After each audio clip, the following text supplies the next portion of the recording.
방사선 작업 종사자에게는 세 가지 의무가 주어집니다. 바로 신체검사, 교육, 피폭 선량 측정입니다.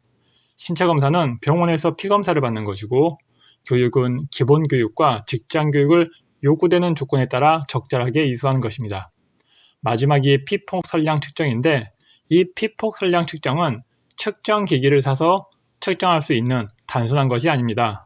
측정에 사용되는 측정기, 이 측정기를 판독할 수 있는 판독기, 그리고 측정 결과가 옳음을 보장해 줄 수 있는 각종 품질 보증 체계가 필요합니다. 그래서 원자력 발전소처럼 수천 명의 방사선 작업 종사자가 있는 경우를 제외하면 피폭 선량 측정을 회사 내에서 수행할 수가 없습니다.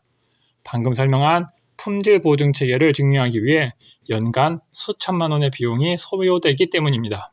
그래서 개인 피폭 선량 측정을 대행해 주는 회사가 있습니다. 원자력 관계 사업자에게 개인 피폭 선량계를 빌려주고 일정 기간 후 다시 회수하여 판독한 다음 원자력 관계 사업자에게 피폭량이 얼마인지 알려주는 회사입니다. 이런 회사를 원자력 안전법에서는 판독 업무자라고 부릅니다. 개인 피폭 선량 측정을 대행하는 판독 업무자도 방사선 안전관리 업무를 대행하는 업무대행자처럼 원자력안전위원회에 등록을 해야 합니다. 같은 사업자가 여러 사업소에서 판독 업무를 하려면 사업소별로 등록을 해야 합니다. 원자력 관계사업자의 개인 피폭 선량 측정을 대행하는 일반 판독 업무자는 한 개의 사무소에서 전국의 원자력 관계사업자들의 개인 피폭 선량계를 우편으로 수집하여 판독하기 때문에 사업소를 별도로 운영하는 경우는 없습니다. 그러나 원자력 발전소의 경우 한국수력원자력이라는 단일기관에 각 발전소별로 판독실을 운영하기 때문에 발전소별로 각각 판독 업무자로 등록하라는 의미입니다. 지금까지 설명해서 알 수 있듯 다른 원자력 관계사업자의 개인 피폭 선량을 대신해주는 회사를 판독 업무자라고 하는 동시에 자사의 개인 피폭 선량 측정을 직접 하는 회사도 판독 업무자라고 합니다.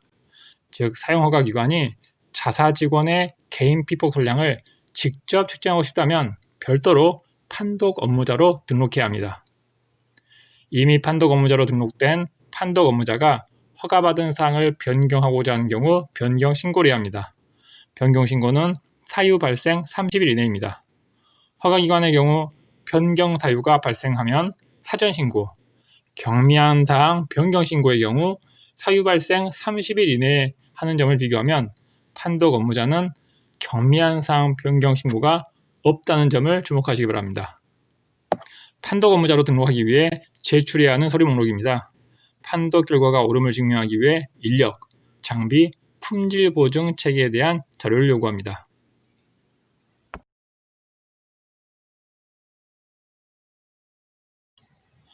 사용 허가 등 각종 허가와 동일하게 판독 업무자의 등록에도 결격 사유가 있습니다. 결격 사유의 내용은 사용 허가 등에 적용되는 결격 사유와 동일합니다. 원자력안전위원회는 신청자의 사업자 등록증을 전산으로 확인하며 전산으로 확인하는 절차를 진행하기 동의하지 않는 경우 직접 사업자 등록증 사본을 제출받습니다. 그리고 판독 업무 등록이 완료되면 위원회는 신청자에게 등록증을 발급합니다. 사업자 등록증의 신청 방법과 등록증 발급에 대한 절차는 사용허가 등 각종 허가의 신청 과정과 동일합니다. 판독 업무자 등록 시 제출 서류 중 기술적 능력을 입증하는 서류가 있습니다. 이 서류로 증명해야 하는 기술적 능력에 대한 설명입니다. 즉, 판독 업무자로 등록하기 위해서 갖추어야 하는 기술적인 능력이 무엇인지에 대한 상세한 기준입니다.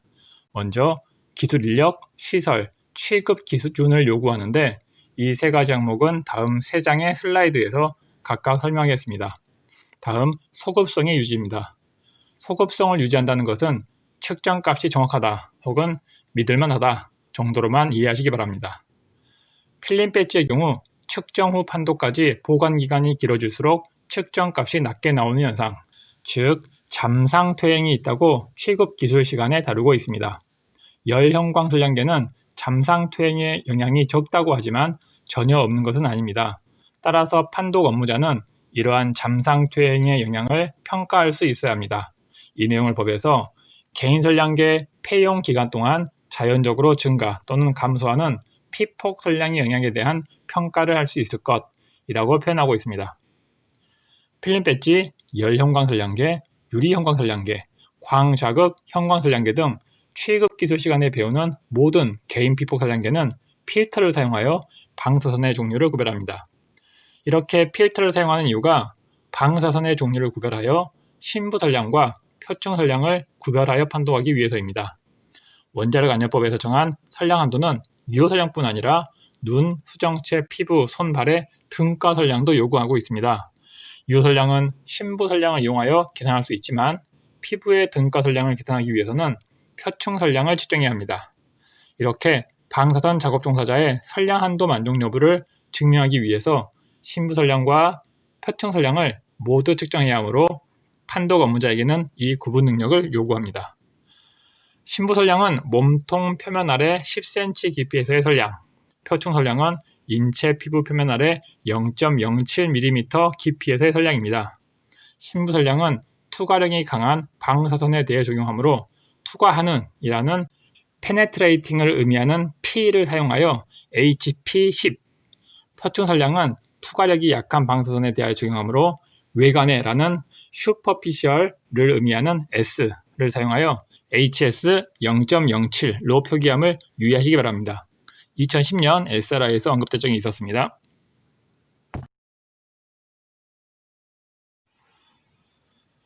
판독 업무자에게 요구되는 기술 인력은 다른 허가 또는 등록과는 다르게 판독 취급관리자와 판독 업무 종사자를 구분하여 요구하고 있습니다. 판독 취급관리자는 판독 업무자 한 개 회사에 대해 한 명만 요구합니다. 반면 판독 업무 종사자는 취급하는 개인 선량계의 종류별로 2명을 요구합니다. 예를 들면 판독 업무자 A가 필름 배지를 이용하여 판독 업무를 한다면 판독 취급 관리자 1명과 필름 배지에 대한 판독 업무 종사자 2명이 필요합니다. 그런데 만약 판독 업무자 B가 필름 배지와 열 형광 선량계를 이용해서 판독 업무를 한다면 판독 취급 관리자 1명과 필름 배지에 대한 판독 업무 종사자 2명, 그리고 별도로 열 형광 선량계에 대한 판독 업무 종사자 2명이 필요합니다. 즉 판독 취급 감독자 1명과 판독 업무 종사자 4명이 필요합니다. 판독 업무 종사자는 취급하는 개인 선량계의 종류가 늘어날수록 계속 증가합니다. 그래서 국내 판독 업무자는 단일화된 개인 선량계만 사용하기를 원하고 최대 2개 이상의 선량계를 취급하지 않습니다. 판독 취급 관리자의 자격은 물리학 등 관련 분야 전공자로서 4년제 대학 졸업자입니다. 만약 관련 분야 전공자가 아닌 경우 판독 업무 실무 경력 2년이 있을 경우 전공자로 인정해 줍니다. SRI와 기술사도 4년제 대학 졸업자로 인정해 줍니다. 판독 업무 종사자의 자격은 물리학 등 관련 분야 전공자로서 전문대학 졸업자입니다. 만약 관련 분야 전공자가 아닌 경우 판독 업무 실무 경력 1년이 있을 경우 전공자로 인정해 줍니다. 물론 이 기준은 최소 기준이므로 학력, 경력, 인원수 모두 이 기준보다 높거나 많을 경우 인정해 줍니다. 판독 업무자는 개인 선량계를 직접 제작하지 않고 완제품을 사서 사용하기 때문에 요구되는 시설 기준은 상당히 제한적입니다. 개인 선량계 제작사에서 제시한 판독 환경이 기준이 될 수밖에 없기 때문입니다. 그래서 제작사가 파는 측정 장치, 열 처리 장치를 설치해서 사용하는 것만으로 시설 기준 6개 중 2개를 만족하게 됩니다. 나머지 4개는 교정시설, UPS, 온습도 유지 장치, 냉장고입니다. 방사선 측정기 혹은 방사능 측정기도 일정 주기마다 교정하는 것처럼 개인 선량계 하나하나도 각각 교정을 해야 합니다. 기관마다 수개 보유하는 방사선 측정기와 달리 판독 업무자는 수만 개의 개인 선량계를 보유하므로 외부 기관에 교정을 맡길 수가 없습니다. 그래서 회사 내부에 교정시설을 설치하여 내부 규정에 따라 모든 개인 선량계를 교정합니다. 개인 선량계에 사용되는 센서를 소자라고 하는데 이 소자는 모두 고유의 일련번호와 교정상수를 가지고 있으며 이런 교정 절차를 통해 교정상수가 관리됩니다. 소자는 사용기간이 길거나 고선량에 노출되면 성능이 떨어지기 때문에 교정 절차를 통해 불량 토자를 걸러내는 역할을 합니다. 필름 배지를 제외한 열형광선량계, 유리선량계, 광자극 형광선량계는 모두 재사용이 가능합니다. 이 중 열형광선량계와 광자극 형광선량계는 열처리 혹은 어닐링이라는 절차를 통해 선량계가 흡수한 방사선 에너지를 모두 방출시켜 선량계를 초기화합니다. 따라서 열형광선량계와 광자극 형광선량계를 이용하여 개인 피폭 선량계를 평가하는 경우에는 열처리 장치를 보유해야 합니다. 열형광선량계의 경우 판독을 하면 선량계가 가지고 있던 방사선에 대한 정보가 모두 사라집니다. 그런데 판독 중 정전이 되면 판독 중인 선량계는 더 이상 판독이 불가능해집니다. 이런 상황을 예방하고자 무정전 전원시설, 흔히 UPS라고 부르는 기기를 설치할 것을 요구합니다. 상대 습도와 온도 유지는 선량계가 온도 또는 습도에 따라 변하는 특성을 줄이기 위해 설치하도록 합니다. 마지막 시설 기준인 선량계 보관시설은 냉장고입니다. 선량계를 냉장고에 보관하라는 의미입니다. 판독 업무자에게 요구되는 기술 인력, 시설, 취급 기준의 마지막인 취급 기술입니다. 대부분 읽어보면 이해되는 내용이므로 일상적이지 않은 부분만 설명하겠습니다. 필름 배지를 개인 피폭 선량계로 사용하는 경우 매월 선량계를 교체합니다. 이 경우 판독 주기가 매월이 됩니다. 필름 배지를 제외한 다른 선량계, 즉 열형광 선량계, 유리 선량계, 광자극 형광 선량계는 분기마다 선량계를 교체합니다. 이 경우 판독 주기가 매 분기가 됩니다. 판독 업무자는 규제기관에 의해 사용 중인 선량계에 대한 품질 검사를 받습니다. 규제기관에서 선량계를 제출하라고 판독 업무자에게 요청하면 판독 업무자는 선량계를 보냅니다. 이 선량계를 품질관리용 선량계라고 합니다. 규제기관에서 이 선량계에 정해진 선량을 조사하여 판독 업무자에게 돌려줍니다. 얼마의 선량을 조사했는지는 알려주지 않습니다. 판독 업무자는 이 선량계를 판독해서 선량계에 조사된 조사량을 맞춰야 합니다. 정확히 맞출 수 없으므로 95% 신뢰도에 플러스 마이너스 10% 범위 이내에 맞춰야 합니다. 취급기술에서 이 기준 이내를 요구하고 있으므로 이 기준을 맞추지 못한 경우 해당 판독 시스템을 사용할 수가 없습니다. 즉 판독 업무가 불가능해집니다. 여기에서 선량평가 프로그램이라는 표현을 사용하고 있습니다.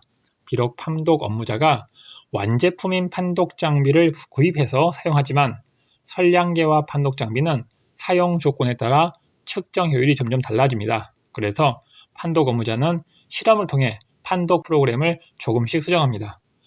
방사선 측정기의 경우 반기마다 교정을 통해 새로운 교정 상수를 구하여 측정 값에 대한 보정을 하는 것과 유사합니다. 이렇게 판독 시스템의 선량 계산 방법을 판독 업무자에 의해 조금씩 바뀌기 때문에 이 과정을 선량평가 프로그램이라고 합니다. 우리가 일상생활에서 사용하는 프로그램과는 의미가 다릅니다. 그래서 선량평가 프로그램이 방사선의 종류를 평가할 수 있어야 한다는 의미는 선량을 계산하는 방법과 절차를 이용하여 방사선의 종류를 구분할 수 있어야 한다는 의미입니다. 개인 피폭 선량계에 필터를 사용하여 동시에 여러 개의 소자를 이용하여 선량을 측정하는 것은 바로 방사선의 종류를 구분하기 위한 측정 방법입니다.